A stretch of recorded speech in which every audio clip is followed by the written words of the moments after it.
Nog even terug naar de basis. Gewoon, wat is eigenlijk? Als jij, dit is kort, letterlijk kort. Werd ik gebeld door mijn schoon. Het is een staatsbezoek. De belangen van de kolonisator. Kulturu Open Mic. Uw verhaal vertellen? Bel of app naar 858-8943. Tot dan. Dekyo krabasi ano sheng, masa pemba ano sheng, begadoti ano sheng na tampum fui ala. Dames en heren kijkers en luisteraars van Kulturu TV Internationaal, een van harte goedendag. Hier ben ik weer met de talkshow Taknangami. Praat met mij. Talk to me.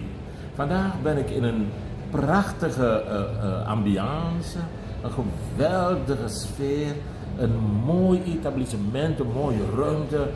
Op de achtergrond ziet u tekeningen, afbeeldingen die boekdelen spreken. En naast mij heb ik de vrouw waar het vandaag 8 maart, Internationale Dag van de Vrouw, om gaat. Ze is een begrip in de Surinaamse samenleving. Haar naam kan zelfs een kindje van 4 feilloos opnoemen. Valt wel mee hoor. Ze is ontzettend bescheiden, ziet er heel gesoigneerd uit. En ik ben blij dat zij vandaag tijd kon vrijmaken, niet veel, om met ons van Kulturu TV te praten. Ik heb het over Karin Rivos. Een van harte goedendag en dankjewel. Karin. Dankjewel, ook dankjewel dat ik er mag zijn bij jou vandaag. Ja. Te graag. Oké. Karin Rivos timmert hard aan de weg en organiseert een heleboel dingen in een mannenwereld, een mannenbolwerk in Suriname. Karin Rivos, vertel ons, wat zijn de grote rotsblokken, de bergen die je op je weg tegenkomt bij het organiseren van de dingen die je organiseert? Zo meteen gaan we de dingen noemen, maar ik wil eerst weten, wat zijn die, want het is een mannenbolwerk. Nou, dat valt wel mee hoor. Valt het mee? Ik heb nooit last gehad, maar ik ben al 30 jaar terug, al 30 jaar thuis. En daarvoor woonde ik ook in Suriname tot mijn 25ste. Ja. Dus ik was maar 10 jaar weg en 3 jaar naar Aruba. Okay. En toen teruggekomen en toen aan de slag gegaan, want ik had in Nederland pedagogiek gestudeerd en public relation en communicatie. Ja. En toen ik terugkwam ben ik eigenlijk teruggekomen als de regionaal coördinator voor het genderbeleid van de Antillen, Aruba, Suriname. Dus het Nederlands sprekend Caribisch gebied. Wow. Dus dan kom je anders binnen, Ja. maar het geeft je inderdaad toegang tot alle vrouwenorganisaties, alle intellectuele vrouwen die je voeden, die je aansturen, die je monitoren. Ja. En mijn vader leefde nog en dat was Slim Revos. Hij was een begrip. Slim Revos. Slim Revos, ja, Slim was een Revos. begrip in de Surinaamse samenleving. Absoluut. Dus hij heeft mij heel erg begeleid, ook toen ik veel jonger was hoor. Maar zeker toen ik remigreerde. In het Surinaamse bedrijfsleven kun je zeggen. Ja. Terwijl ik eigenlijk meer bezig was met sociale projecten, want het genderbeleid viel onder de overheden. De overheden Suriname, Antillen, Aruba. En ik werkte veel met de Nederlandse ambassade, want de Antillen, Aruba, die vielen onder Nederland natuurlijk. Ja. Dus het is een hele leerschool geweest. En je kunt zeggen dat in 2009 ik mijn eigen bedrijf heb opgezet. Het was eerst een stichting, ik heb het geherpositioneerd naar een NV, echt een groot bedrijf. Ja. En daarnaast heb ik heel veel gedaan op het gebied van kinderrechten, genderbeleid uiteraard. Ik heb het bureau genderbeleid onder Weidenbos opgezet en heb heel veel gedaan in die periode tussen de 3 landen. Waarbij ik dus ook het bureau emancipatie op Aruba heb opgezet, want je moest als regionaal coördinator vliegen, rondgaan en dat regelen. Ja. En dat gebeurde ook. Dus daar gaat je telefoon, moet je dat niet uitdoen? Dat ga ik, schaam me diep, maar dat ga ik doen. Ga je gang, de kijkers, praat met de kijkers. Ondertussen doe ik de telefoon uit. Ja, oké. Nou, het punt is dat ik daarna ben overgestapt naar het bedrijfsleven, kun je zeggen. Omdat ik hele grote nationale bewustwordingscampagnes heb opgezet. Waaronder in 2004 de opzet van de Nationale Volksmuziekschool. En direct in 2011 was een ander heel groot project Dat was Stichting Pink Ribbon, waarbij dus de hele Pink borstkanker, Ribbon, ja. ja. Omdat ik zelf borstkanker heb gehad, Ja. heb ik het helemaal omgekeerd en die hele bewustwording tot stand gebracht. Vandaag, 8 maart, is Stichting Pink Ribbon 13 jaar. En we zijn heel trots, want het is heel groot. Er zijn nu jonge vrouwen in het bestuur. Omdat ik van mening ben dat je na een bepaalde tijd echt eruit moet stappen. Ja. Dus ik heb afstand genomen in 2016 van de Nationale Volksmuziekschool en van de Pink Ribbon Stichting. En ik ben er wel, weet je, op een afstand als men me nodig heeft. Maar mijn bedrijf werd in principe mijn eerste prioriteit. Maar vanaf 2009 kun je zeggen, bij de start van Stas International, die herpositionering van Stas Carib Stichting, Ja. kwam mijn zoon terug en die heeft eigenlijk een hele nieuwe inlang gegeven aan het bedrijf. Dus ik kon in 2019 voor een groot percentage afscheid nemen. Maar ik ben er nog wel af en toe. Als er grote projecten zijn waarbij ik nodig word geacht, dan ben ik erbij. Maar jonge mensen, een 10 nu, ik begon met 3 en er zijn nu 10. En zij draaien echt Stas International. Ik moet zeggen, ze zeggen altijd als je een grote naam krijgt dat het aan jou ligt. Nee, your team make you look like a genius. Mijn team laat mij op deze manier floreren, omdat zij een fantastische job doen. Met mijn zoon aan de leiding. Aan de dus. leiding. Ja. Aan alles kun je zien, horen dat Karin Revos een ontzettend sterk ontwikkeld sociaal gevoel heeft. Maar je bent een teamspeler bovenaan. Absoluut, een teamspeler. Ja. Ik heb wel eens grote dingen alleen gedaan, maar het was toch nooit alleen. Bijvoorbeeld de grote Ook Zij-campagne, die heel groot succes was, heb ik eigenlijk gedaan, alleen opgestart. En het laatste deel met name, ergens in het midden alhoor, stapte toen de voorzitter van de DNA in, die eigenlijk ook een Meer Vrouwen in de Politiek project draaide in het parlement. En ik kon met haar dus echt groter worden en dat is het ook geworden. En dat is mevrouw Simons. Jenny Simons. Ja, Jenny ja. Simons. Het is ook daar afgesloten. Op mijn website karinrevos.com kun je dat ook zien, al die foto's van die periode. En van 1 vrouw in het parlement naar 30% en 29,8%. We hebben in 1 campagne de quota gehaald van de wereld. Je straalt. Ja, nee, trots. maar we zijn heel trots, want men onderschat het en denkt van, die vooruitgang van vrouwen, die gaat heel moeizaam. Ja. Nou, ik geloof dat ik hier kan zitten omdat hele sterke vrouwen mij voor waren. Ik heb ook een speciale film over gemaakt, omdat zij er waren. Vrouwen als Resida, Tante Clary Linger, Jenny Simons was er één, mevrouw Loeman Tobing, Marijke Dwalla Persat, Sigmund Staphorst.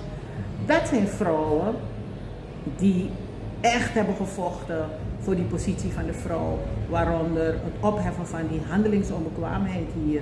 Jonge meisjes die beseffen helemaal niet hoe dit was 20 jaar, 30 jaar geleden, toch?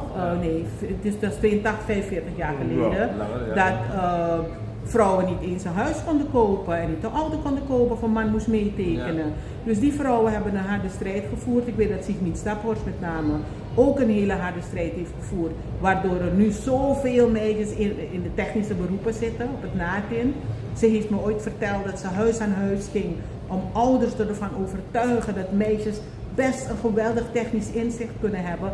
En je ziet het bij Staatsolie alleen al is meer dan 35% vrouw. Ja. En dit zijn die vrouwen die echt vrijwillig dingen hebben gedaan. Ik heb wel eens wat gedaan, maar dat zijn echt de grote vrouwen die dingen hebben gedaan. Zo zie ik dat. Zeg Karin, ik heb zaken van je gelezen, genoeg, en ik heb je bewonderd op podia. Maar niet, en je werk, hè? Ik heb naar je werk gekeken om kritische vragen te kunnen stellen. Je hebt in jouw deel van het verhaal tot nu toe mij het gras voor de voeten weggemaaid. Oh. Maar sorry. Toch, nee, dat heb je fantastisch gedaan, want het gaat om de kijkers. Ja. Karin, maar toch moet ik je vragen van, je hebt gezegd het valt mee met die mannen in die samenleving. Ik heb eergisteren heb ik interviews gehad met vrouwen in het kader van deze dag, Internationale Vrouwendag 8 maart. En je hebt net ook een bruggetje voor me geslagen door te zeggen van ja, je vindt niet dat het tempo waarmee de vrouwen naar boven klimmen in Suriname, je vindt niet dat het tegenvalt, je vindt dat het meevalt. Ja, Heb ik het goed? Het is niet schrik, nou, het mocht een beetje harder gaan, Ja. maar het is niet schrikbarend of zo. Dat vind ik onzin. Anders lijkt het alsof er nooit iets gebeurd is en dat Oké. mensen niet hard genoeg gewerkt Oké, hebben. En oké. dat is natuurlijk niet waar. Ook zijn er progressieve mannen geweest, zelf in de jaren 30 was de jurist Miranda die zelf naar de rechter stapte in 1933. Dat hij een vrouw in het parlement wilde hebben en de Ja. rechterlijke macht heeft het Heeft het afgewezen. afgewezen, ja. En dan gaat het slecht, want dan zie je bijna geen vrouwen. In 2000 komen campagnes van vrouwenorganisaties hierop. En de mensen die roepen dat het zo slecht is, die moeten zich maar een beetje beter in gaan lezen. Zo. Dat het een hele, ja absoluut, die moeten zich gaan inlezen. Ja. En dat zal ik vanavond ook zeggen in de Ja, speech. ja. Dat de jonge vrouwen al heel lang roepen van praten moet stoppen en nu willen we actie, denk ik. Meisjes, gaan jullie toch wat lezen. Ja. Er is heel veel actie geweest. Ja. We wilden de 30% halen, dat hebben we gehaald vrijwel. Jullie zijn voorbij de 30%. In 2015. 32% dan? Nou, het punt is dat wanneer vrouwen minister worden, en dus bijvoorbeeld heb je 29,8% vrouwen in het parlement, en dan opeens worden een paar van die vrouwen minister, Ja. dan komen soms mannen naar boven drijven, Ja. waardoor dat percentage zakt. Zakt, ja. En dan willen wij natuurlijk die vrouwen ook zien in de raad van ministers en op beleidsfuncties. Maar dat heeft nu ermee te maken omdat er een onderzoek is geweest dat heeft laten zien dat die 30% in het DNA niet genoeg is om effect te hebben in die samenleving. En dat heeft niet met Suriname te maken, maar met de wereld. Toen heeft men ook onderzoeken gedaan in Indonesië, India en zo. En daar heeft men bewust capabele vrouwen laten penetreren in managementfuncties en hoge functies, ook bij de politie en zo. En dan nam acuut corruptie met 60 tot 80% af. Er kwamen schrikbarende resultaten. En daarom ook dat de top 7 van 2024 en de top, van 2023 en de top 3 van 2024, dat zijn allemaal landen die worden geleid door vrouwen. Ja. Omdat de 3 meest belangrijke speerpunten, thema's, onderwijs, gezondheidszorg en veiligheid, die daar het hoogst scoren. Dus het volk is het gelukkigst, want die 3 dingen zijn goed. En die 3 dingen zijn hier zo slecht. Karin voor president. Nou nee, ik moet het direct zeggen. Ik ben echt ik doe aan advocacy, ik doe aan pleitbezorging. Daar zit mijn kracht ook in, ook aan nationale bewustwordingscampagnes.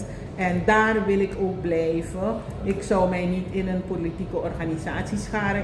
Ik ondersteun wel vrouwen en mannen in de politiek, Ja. dat sowieso. Wat me opvalt is dat je vanaf een bepaalde periode, ik denk een jaar of 40 geleden, toen je je bewustzijn kon etaleren, hè, naar buiten kon brengen Ja. van hé, kijk, ik ben Karin, ik sta op mijn beide benen zelf en zo, dat je erop hebt toegelegd, omdat je hebt je gericht op gender. Ja, Oké. nou mensenrechten hoor. Mensenrechten Oké. is mijn passie. Oké. En ik ben toegerold in dat genderstuk van vrouwen en Ja. genderbeleid. Juist. Maar daarna ben ik weer ingehuurd door de regering hier tussen 2000 en 2005 Ja. om het kinderrechtenbureau Ja, op te zetten. En dat heb ik gedaan, heel onderzoek erover en dat bureau opgezet en hoe dat moet werken. Daarna het jeugdbeleid geschreven met toenmalig directeur Trustful, Richenels Trustful. Ik heb met hem ook dat hele idee van het jeugdparlement is bij ons ontstaan en wij hebben de eerste mogen organiseren Ja. met financiën van de IDB. Dus het is meer dan genderbeleid. Ik merk ook dat alle projecten die ik schrijf, ook de Nationale Volksmuziekschool, ook Pink Ribbon, het heeft allemaal te maken met mensenrechten. Dus ik ben meer een mensenrechten pleitbezorger dan expliciet. Gender. Ja, kijk, gender is nu naar boven gekomen omdat we weer verkiezingen hebben en ik de afgelopen 5 jaar heb gedacht, Ja. we hebben zo hard gewerkt jongens, waar zijn al die vrouwen? En alsjeblieft Karin, vertel me, want dat was mijn volgende vraag. Karin, jullie hebben de namen genoemd, Revos, Karin Sigmund Stappert, moet ik zeggen, enzovoort. Je hebt al die namen zo net genoemd. Dan komen we bij een andere generatie van 25 en 28-jarigen gestudeerd. Ik heb eergisteren gepraat met een wetenschapper, mevrouw Kerti Albu, en met een journalist, Carla Boetjes. Waar zijn die vrouwen van, Karin? Wat gebeurt er met gooien ze dat werk wat jullie hebben gedaan? Overboord? Overboord? Misschien was dat de bedoeling de afgelopen 5 jaar zeker. Ik durf te stellen dat de afgelopen 5 jaar het behoorlijk is afgegleden. En ik heb het niet over een capabele vrouw hier of daar, met name de voorzitter van de staatsraad, weet je, dat soort geweldige vrouwen. Maar het aantal vrouwen is drastisch afgenomen. En daarom dat we nu met de campagne Excellence Women First zijn gekomen. Eén, omdat men overal excellence wil en niet meer wil dat mensen die een beetje op YouTube studietjes doen in het parlement komen zitten. Van de andere kant kan het natuurlijk niet zo zijn dat 75% van je universiteit al structureel jaren uit vrouwen bestaat en dat je ze niet terug ziet komen aan het beleid. Ja. Vertel het. Nou, het is gewoon zo. Het komt ook door opvoeding. Hè. In het heel Caribisch gebied worden meisjes opgevoed. Educatie. En dat is iets wat ik zeker pleit, waarvoor ik zeker pleit. Ik zal het straks ook zeggen. Men mag van alles roepen, maar als je niet naar school bent geweest, moet je gewoon je mond houden. Je moet naar school. En als je een kind krijgt, want je was heel jong, kan. Pak het op, ga terug. En je ziet het gebeuren, daarom zie je ook zoveel geweld komen. Omdat zoveel vrouwen opgeleid zijn, relaties hebben met mannen die niet opgeleid zijn. En dan krijg je heel veel geweld in huis. Tenminste, dat heb ik van iemand begrepen die daar heel veel verstand van heeft. Ik zelf niet echt.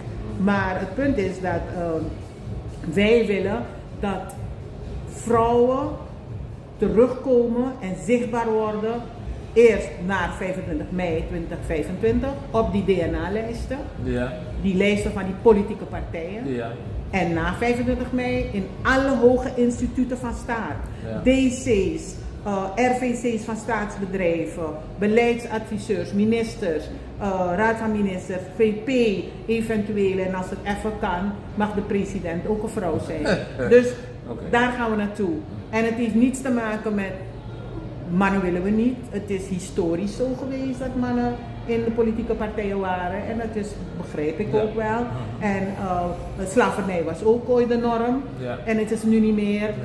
Handelingsonbekwaamheid van de vrouw was ook een norm. En nu moet de norm zijn dat vrouwen in alle hoge instituten van staat zijn. En dat we geen campagnes hoeven te voeren meer elke 5 jaar. Want het is, kijk, de angel zit erin. Het is het doorbreken van tradities. Hè. Het is een traditie.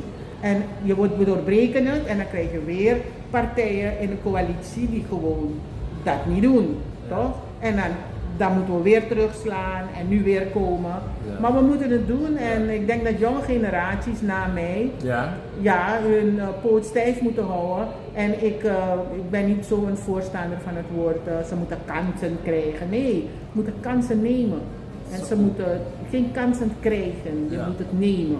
Geluid als uit één mond met mevrouw Limon en mevrouw Boetjes en mevrouw Albu gisteren.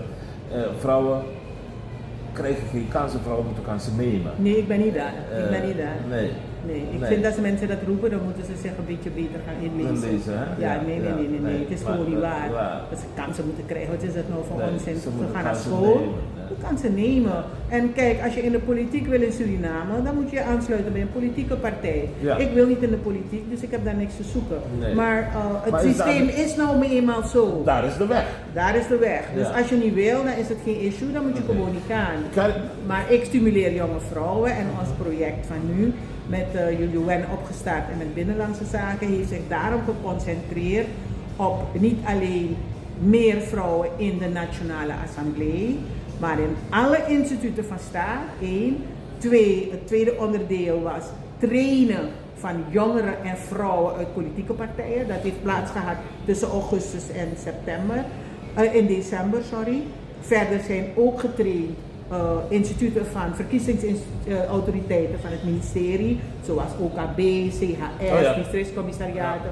Dus we zijn nu niet naar buiten gekomen zoals de Ook Zij campagne, maar dat vroeg men me ook. Ja, spotjes toen, radiospotjes, televisiespotjes, dat was allemaal voor COVID. Ja. Nu zijn we gaan kijken naar die instituten die het bepalen en laten we hun gewoon die tools geven. En Shadaganga was de hoofdtrainer die democratie, openbaarheid van bestuur, al dit soort belangrijke dingen, gender, inclusiviteit, dat die tools zijn aangereikt, zodat die politieke partijen beseffen waarom het nodig is. Ja. Het is niet een sociaal ding, Nee, het is een economisch ding. Ja. Toch? Hoe kun je de helft van je negering die geschoold is negeren? Ja, dat is niet goed. Dat is niet goed. Dat is Nee. krom. Krom. Heel krom.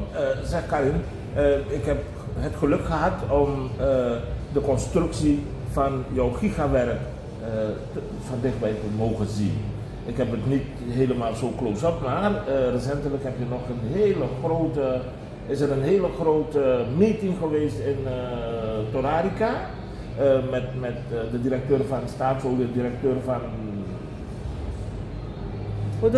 de staatsolieobligatie. De staatsolieobligatie. Ja. Nee, wij zijn de communicatiefirm van het Hoe project. heb je dat voor elkaar gebokst? Nou, ik mag daar niet eens zoveel over praten. We zijn wel de communicatiefirm van de 4e staatsobligatie. En natuurlijk is Stats International heel trots dat wij dat hebben mogen doen. Ik kan tot zover gaan. En dat betekent dat wij de visuals, ja. Maar het is absoluut samen met de mensen uit Staatsolie uitgevoerd. Of zelf? Uit Staatsolie zelf? Met mensen van Staatsolie. Staatsolie heeft een afdeling Communications, Corporate Communications, en dat de samenwerking is heel hecht. En dan kan je dit resultaat krijgen. Fantastisch, gigantisch. Laat me aan per publiek een compliment geven. Super. En nog eens een keer super. In Europa maak ik die dingen mee en ik dacht, ze kunnen hier een puntje aan zuigen. Ja, absoluut. Dus zat ik zo Ik durf daarover op te scheppen, samen met de Corporate Communications van Staatsolie, absoluut. Nee, nogmaals een compliment, Karin, en Suriname kan het.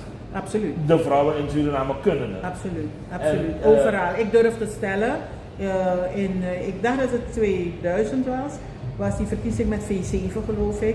En ik weet nog dat ik de toenmalige voorzitters, ook Santoki en Somoharjo, had gezegd, jongens, er zijn geen vrouwen op de lijst, hoe kan dat nou? En ja, we hebben genoeg vrouwen. En toen zei ik, jullie hebben de verkiezingen a priori verloren. En ik denk dat het dit keer weer zo is. Wie geen vrouwen heeft op de lijst, heeft de verkiezingen a priori verloren. Ik heb gezien, goed dat je dat zegt, weer een bruggetje, dankjewel, dat Santoki, of althans de VHP, snel een hoge hoed vandaan hebben gehaald. En 4 vrouwen uit die hoed hebben getoverd, waarvan eentje al heeft bedankt. Er zijn 3 vrouwen over. Is dat de nieuwe lijst bedoel je? De nieuwe lijst, ja. Oh nee, ik had 4 gezien van de 51 en toen begreep ik dat het een voorlopige lijst was. En ik heb in een ander interview bij Lim aangegeven dat ik heel teleurgesteld was, dat had ik niet verwacht. Ja, dus ik hoop dat de lijst wordt aangepast. En het is een voorlopige lijst, ik weet niet of... Er zijn nog maar 2 maanden. Nou, nee, nog erger. We moeten 25 maart moet iedereen de lijst indienen. Het zijn nog maar 2 dagen bij wijze van, het is 12:15. Ja, maar alle partijen moeten indienen en verder heeft nog niemand aangegeven wie erop is. We zijn benieuwd, we kijken en we volgen het. Kritisch, ik heb de media ook opgeroepen om elke lijst kritisch te bekijken. Niet alleen maar naar ervaring en hoe noem je dat nou, competentie, maar ook naar gender. Mannen en vrouwen. En waar staan ze op die lijst? Ja. Toch? Waar staan ze op die lijst? Ja. Kijk, we hebben natuurlijk een landelijk stelsel waardoor mensen rechtstreeks op een man of een vrouw kunnen stemmen. Ja. Wij hebben gepleit voor foto's, maar ik begreep in een interview met het ministerie dat het een hele uitdaging is. Dus ik weet niet of dat nog lukt. Maar goed, wat duidelijk moet zijn, is dat politieke partijen zelf campagnes gaan moeten voeren om hun mensen te promoten. Ja. Dus dan is het zo, weet je. Ja. Wij kunnen alleen maar kijken en hopen dat, want we hebben met het ministerie deze grote campagne gevoerd, Excellence Women First. Ja. Ik weet, het ministerie van Binnenlandse Zaken is verantwoordelijk voor de verkiezingen, maar ook voor het genderbeleid. En natuurlijk ben je heel trots dat zo'n ministerie zich schaart achter zo'n project. Absoluut. Nog erger, het ondersteunt. Dus dat is een pre. Dat is Ja. een pre, weet je? Ja, Karin, de verkiezingen komen eraan. Excellent Women First. Gekke vraag. Behalve de universiteit, die bol is van vrouwen, van studerende dames, vrouwen, meer dan mannen. Ja. Als je kijkt naar de vrouwen die onder de noemer Excellent Women Ja. mag scharen, zijn we rijk aan Excellent Women? Absoluut, absoluut. Net zo rijk als al die mannen die diploma's niet hebben. En meer kan ik er niet van zeggen. Soms vragen mensen, zijn we wel ready? Ik zeg, waarom niet? 2, maar zijn vrouwen ready? Zijn mannen ready? Weet je, dat zijn van die vragen die ik direct terug gooi naar jou Ja. ook. Dat het niet aan de orde is. Nee. Toch? Wat aan de orde is, dat er genoeg vrouwen zijn die ook getraind moeten worden, misschien net als mannen, Ja. als het nieuw is voor ze. En het is niet zo, want men gooit altijd van ja, vrouwen dan moeten we ze trainen. En ik ga je nog wat zeggen wat heel belangrijk is. Graag. Wanneer we kijken naar de rechterlijke macht, volksgezondheid, onderwijs, de universiteit, nu NATIN ook, heel veel vrouwen, Ja, AMTO. IMEO, AMTO, dan is het nooit een issue dat we zeggen er moeten meer vrouwen. Zodra het over de politiek gaat, dan is het, zijn we wel ready, zijn ze wel capabel, zijn ze wel excellent. Waarom? Het gaat om belangen, het gaat om geld, toch? Het gaat om geld en van vrouwen is ook bewezen in het onderzoek. Daarom, ik had in het begin ook gedacht, oh die politieke partijen die gaan me onthoofden als ik bij dit project kom. Maar toen ik met cijfers kwam, wat in de wereld gebeurt wanneer je vrouwen in bepaalde posities zet, Ja. dan zie je de voordelen. En een van de grote voordelen is dat ze gewoon korte metten maken met corruptie.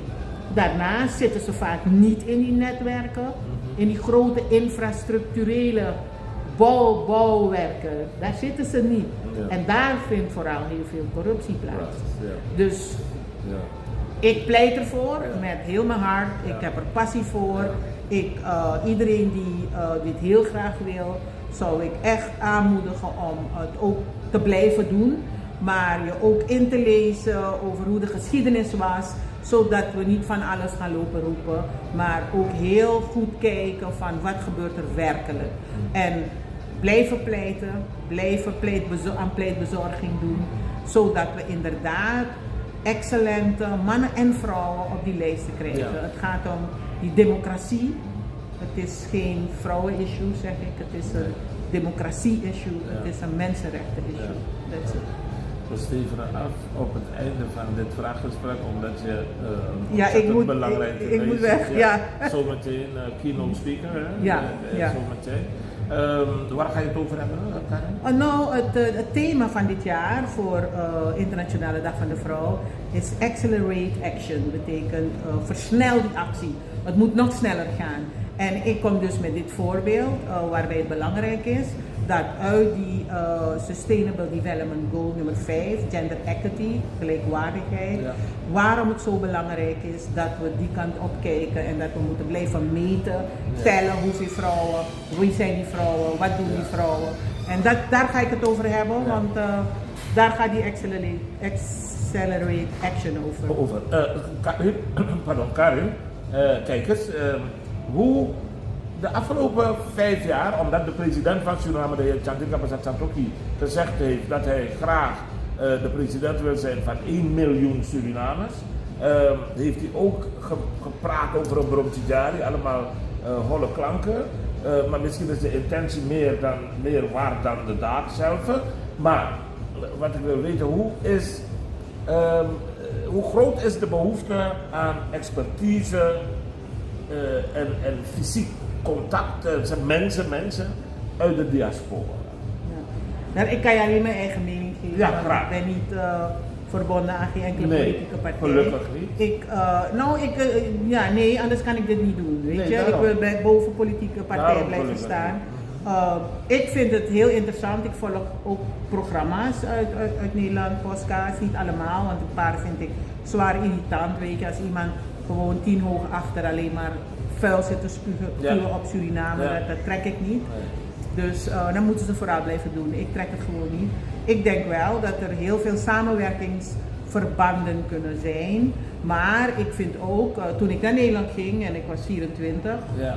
toen ging je ook op de Bonnefoy met je koffer. Dus, En ik ben bang dat veel Surinamers die terug willen komen en we moeten hier een villa met een elektrische poort voor ze klaar hebben Ja, staan. ja. En dat kan dus niet. Nee. Dus ik denk dat we allemaal blij zijn als we dat samen kunnen doen. Ik zou dat zeker propageren. Oké. En ik denk dat ik ben meer met die, ik sta meer een beetje achter een Venloze idee dat er een Diaspora Instituut, ministerie, misschien is een, ja, desnoods een instituut, maar dat je het op gang kan krijgen, laat me het even zo Ja, stellen. Santoki is er hard mee bezig, want de heer Brewster is belast met Dat heb ik gezien, ja. instituut, eigenlijk body geven. Ik weet niet als het hard genoeg gaat hoor. Ik zou ze willen Ik snap niet waarom Owen Venlo niet betrokken is. Ik bedoel, iemand die zoveel Ja, jaren ik snap bezig is, ik snap niet dat er dingen gebeuren überhaupt en hij is er niet bij. Maar goed,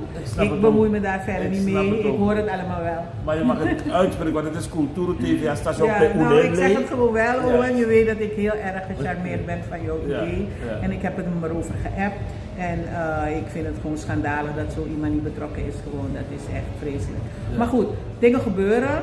En laten we kijken naar 25 mei. Ik hoop dat welke regering ook komt, dit wel oppakt. Ja, ik ook.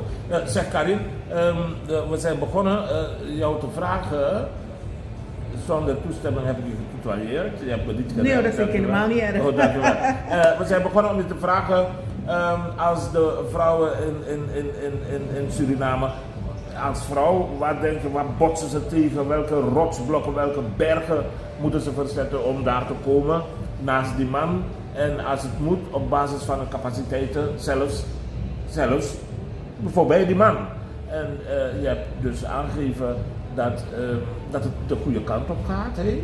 Nou, het is langzaam, het had sneller gekund. Ja, dat zei je. En want toen de Beijing Platform for Action in 2000 werd gemaakt, het actieplan voor 2030, dat halen we niet als we naar cijfers kijken. Omdat iedereen zich een beetje schade achter die 30% die nu meer moet zijn en nu in die instituten moet komen. Dus Ja. je hebt een andere strategie nodig. Maar ik zelf denk dat iedereen op zijn weg in het leven rotsblokken heeft. En ik zou niet zeggen dat het voor vrouwen erger is dan voor mannen, dat geloof ik niet. We hebben allemaal gratis onderwijs, gratis gezondheidszorg. We hebben allemaal dezelfde start. Ja. En ik geloof wel dat in de politiek er andere zaken meespelen, want in het bedrijfsleven floreren vrouwen hier. Ja. Ook op die beleidsplaatsen binnen ministeries vaak. Niet genoeg, maar ze zijn er wel.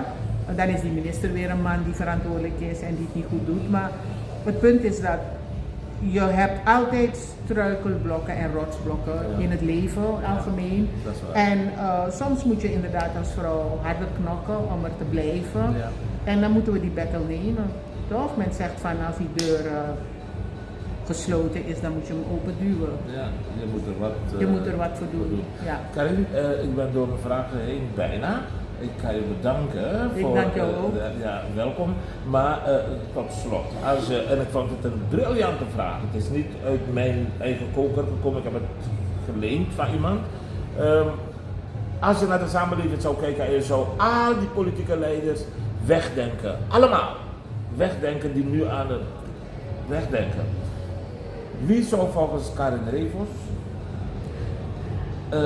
in aanmerking moeten komen uit de Surinaamse samenleving, kunnen komen volgens Karin met je brede visie? Ik zou mij niet aan een naam wagen, omdat ik het vanuit mijn functie niet kan doen. Okay. Ik zit voor de EU, voor alle, tenminste tot december en nu gaan we door, voor alle partijen. Dus ik ga daar niet één uit pikken. Dus Nee. je moet mij... Als mensen nu naar je kijken en er wonen meer Surinamers in het buitenland dan in Suriname zelf. En Cultuur TV is ontzettend goed bekeken, heel populair. En mensen zeggen, want nu willen Surinamers echt een vrouw, ze willen vrouwen aan de macht. Ja, gelukkig. En men hoort jou en ziet jou, Karin Revos. En men zegt van, hé, deze vrouw is nergens bij een politieke partij aangesloten, maar we willen er wel. Ja. Als Ik ben niet leading bevredigd. person. Ik heb een weet je, ik heb hiervoor gekozen, voor pleitbezorging, voor dingen Oké. in de maatschappij Oké. die niet goed gaan. En ik ondersteun wel heel veel ministers of president, Venetiaan, hoe heet die nou, Wijden Bos ook. Ja. Ik heb heel Goeie. veel gewerkt met minister van Financiën, toen ook en daarna ook met vicepresidenten. Dus ik zit wel daar dingen te beïnvloeden. Het grondrechtenvraagstuk heb ik heel veel gezeten met minister Emmanuel, omdat ik ook vanuit de ACT word gefinancierd om dat te doen, die wet en dat soort dingen. Dus ik ben er wel, maar ik ben niet op de voorgrond dat ik meedoe aan politiek en campagne ga voeren en zo. Nee. Je zult me ook niet zien op massameetings, omdat door deze campagne kan ik mij gewoon niet permitteren om op massameetings te gaan. Dan moet ik naar allemaal gaan en niet bij de andere 1 minuut langer blijven dan de andere, dan heb je gedoe. En aan de andere kant heb ik heb ook gewoon een bepaalde levensstijl die ik niet wil opgeven. Ik wil gewoon leuke dingen doen en gewoon een vliegtuig kunnen pakken en dat soort dingen. En dat kan gewoon niet wanneer je in de politiek bent, dus dan houdt het op. Oké. Zo simpel. Karin de Rivers, geweldige Surinaamse vrouw. Dankjewel. Overdrijf ik wanneer ik zeg dat wij jou niet kunnen missen in onze samenleving? Nou, de ex-vicepresident heeft het nog mooier een keer gezegd. Ja. Mensen probeerden mij te bekladden en hadden geroepen in de DNA dat ik 14 miljoen had gekregen. Dat was zo van de onzin. Ja. En toen zei hij, dat kunnen ze googlen hoor, Adien Revo, dat je dat googelt. En toen zei hij, ze is 14 miljoen waard, jammer genoeg kunnen we niet betalen. Dus dat is zo. Karin Rivers, kijkers en luisteraars, een geweldige vrouw, Surinaamse vrouw, we mogen er trots op zijn. Hopelijk staan er meer op met hetzelfde elan, werkethos en ben je een nationalist? Heel erg. Kijk eens Dat aan. komt door mijn ouders hoor. Ik heb heel nationalistische ouders, daarom woon ik ook hier alweer. Ik ben eigenlijk maar 13 jaar weg geweest. Ja. En ik ben heel blij om weer hier te zijn. Ik ben heel happy hier. Het is voor mij is geen enkel land te vergelijken met Suriname. Geweldig. Dus ik zou iedereen laten uitnodigen van de wereld. Kom gewoon naar huis jongens, kom gewoon naar huis. Weet je, Hans Breveld heeft het mooi gezegd. En dat wil ik daarmee eindigen. Hans Breveld zei over al die Surinamers die buiten zijn. Surinamers in een vreemde. Ging jij weg omdat het slecht ging? Of gaat het slecht omdat ook jij wegging? Daarmee stoppen we. Fantastisch. Ik moet weg. Tot gauw. Dank u wel. Jij ook Dank u bedankt. vriendelijk. Oké. Laten we de kijkers bedanken voor het willen kijken en luisteren naar deze uitzending van de talkshow Taknangami Talk to Me. Praat met mij. Raad Pengel en Karin Rivers. Een genoegen om Dankjewel. hier te zijn. Dankjewel. Dankjewel. Tot de volgende keer. Dag.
Kinte Promotion organiseert Kitty Kotti Bootfeest. Zondag 29 juni 2025.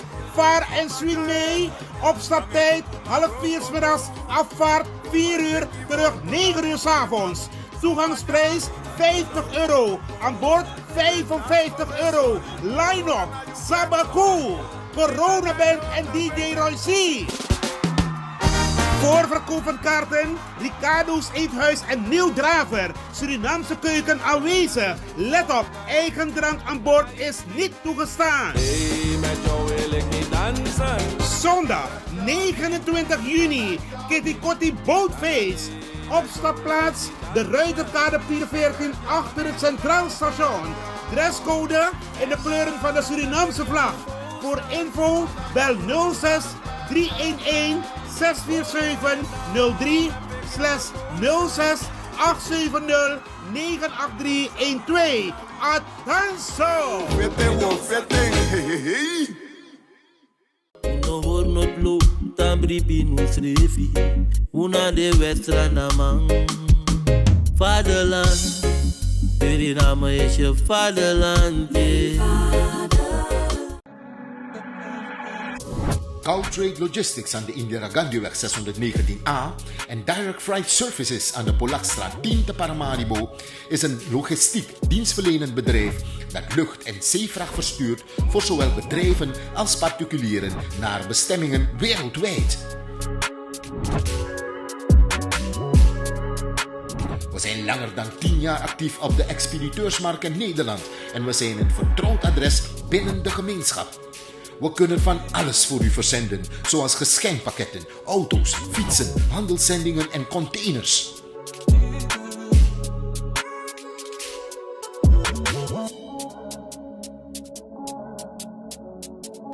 Gautrade Logistics aan de Indira Gandhiweg 619A en Direct Freight Services aan de Polakstraat 10 te Paramaribo hopen u binnenkort te verwelkomen in een van hun vestigingen, zodat u zelf onze kwaliteit en service kunt ervaren.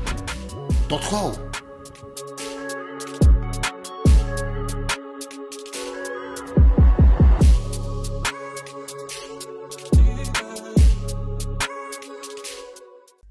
Ben jij een gedupeerde van de toeslagenaffaire, ouder, kind of ex-partner?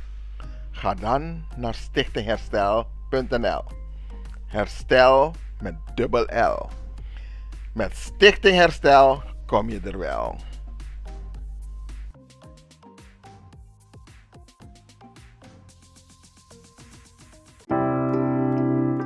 Zorgen moet je doen, niet maken.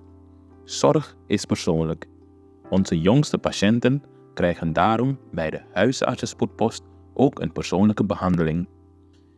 Onze artsen zijn zeer bekwaam in het opvangen en behandelen van uw kind. Huisartsenspoedpost Suriname. Uw zorg is onze zorg.